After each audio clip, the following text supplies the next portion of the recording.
through the DEI, this diversity, equity, and inclusion lens, these initiatives are both in our national policies at a governmental level and also in institutions like they're in the hospitals, they're in universities, and they're in our workplaces as well. Businesses have implemented DEI policies. And there's this idea that the equity component of that is it's equal outcomes. Right. And commonly you'll see, somebody will pull up stats and they'll say, well, look at these people, a group of people based on a identifying part of an identity group. They're not doing as well as other people.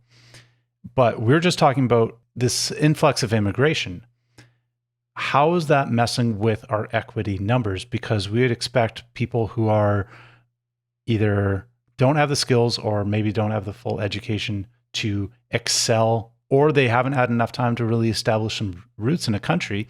If Canada has a 500,000 to a million per year now of immigration, that's going to show up as proof of systemic discrimination against people who are not in these like dominant groups or Caucasian, or it's going to be used as proof that more equity initiatives are needed. And maybe not in the way that DEI advocates would want. Yeah. Yeah. So they're already facing hypocritical realities when it comes. Like Peter Boghossian talks about this all the time. If SAT scores in the U.S. were truly representative of who was let into post-secondary institutions, 51% of college students would be Asian, and of course that isn't the case. So there is, people forget that it works both ways. You've in order to discriminate on behalf of someone, you have to discriminate against someone else. So you're using it depends on what metric you want to equalize for, right? Peterson's talked about this for years. Current discrimination to fix like past injustices. Yeah.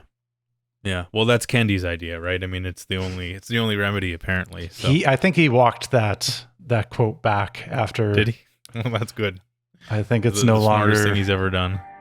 No longer on his website.